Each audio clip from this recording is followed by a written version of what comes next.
অভিজ্ঞতার সঙ্গে এই মুহূর্তে যে খবরের দিকে নজর রাখবো, এসআইআর চলাকালীন বিচার প্রক্রিয়া যাতে থমকে না যায় তার জন্য পদক্ষেপ করলো কলকাতা হাইকোর্ট।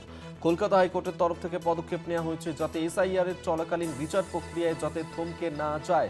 আমরা এই নিয়ে আরো বিস্তারিত জানবো। অঙ্কুর ভট্টাচার্য আমাদের সঙ্গে টেলিফোনে রয়েছেন প্রতিনিধি। অঙ্কুরদা, এই নিয়ে কলকাতা হাইকোর্টের তরফ থেকে ঠিক কি পদক্ষেপ নেওয়া হলো?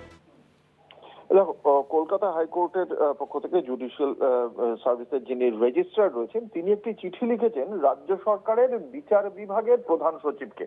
সেই চিঠিতে তিনি বলেছেন যে আসন্ন এসআইআর প্রক্রিয়া চলাকালীন যাতে বিচার প্রক্রিয়া থমকে না যায়, মাদক মামলা বা শিশু নির্যাতন মামলায় যাতে কোনো রকম ভাবে বিচার প্রার্থীরা ক্ষতিগ্রস্ত না হন, সেই কারণে পদক্ষেপ করা হচ্ছে। একটা বিচারকদের তালিকা দেওয়া হচ্ছে, সেই তালিকা অনুযায়ী তাদেরকে তারা যাতে বিচার প্রক্রিয়াটা চালিয়ে যেতে পারেন সেই বিষয়টাই বলা হচ্ছে। এবং সেক্ষেত্রে প্রধান সচিবকে অনুরোধ করা হয়েছে জুডিশিয়াল সার্ভিসের রেজিস্ট্রারের পক্ষ থেকে যে এই যে তালিকাটা দেওয়া হয়েছে সেই তালিকায় থাকা বিচারকদের বিশেষ আইনের অধীনে এই সমস্ত মামলাগুলো যাতে তারা গ্রহণ করেন তার জন্য ক্ষমতা দেওয়ার জন্য সে একটা বিজ্ঞপ্তি জারি করা হোক।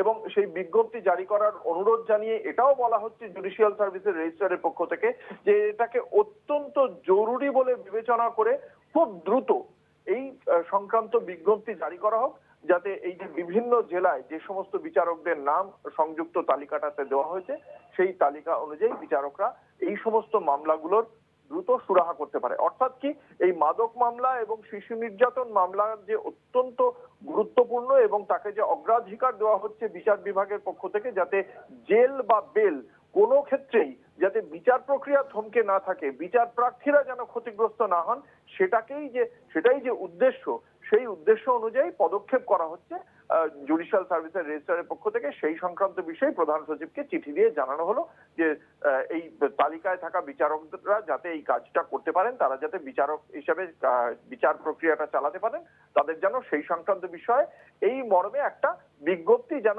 অত্যন্ত জরুরিভাবে জারি করে রাজ্য সরকারের বিচার বিভাগের প্রধান সচিব। এই অনুরোধই জানানো হয়েছে। অভিক, ধন্যবাদ অঙ্কুরদা। অঙ্কুর ভট্টাচার্য আমাদের সঙ্গে টেলিফোনে ছিলেন প্রতিনিধি। আপনার আরো জানিয়ে রাখবো, যেখানে এসআইআর চলাকালীন বিচার প্রক্রিয়া যাতে থমকে না যায় তার জন্যই পদক্ষেপ করল কলকাতা হাইকোর্ট। রাজ্য সরকারের বিচার বিভাগের প্রধান সচিবকে চিঠি হাইকোর্টের। রেজিস্ট্রারের চিঠি বিচার বিভাগের প্রধান সচিবকে। শিশু নির্যাতন থেকে মাদক মামলায় কাজ করবেন বিচারকরা, এই মর্মে বিজ্ঞপ্তি জারি করতে অনুরোধ প্রধান সচিবকে। অনুরোধ রেজিস্ট্রারের, অগ্রাধিকার দিয়েই বিচারকদের তালিকার বিজ্ঞপ্তি জারি করতে অনুরোধ জানানো হয়েছে।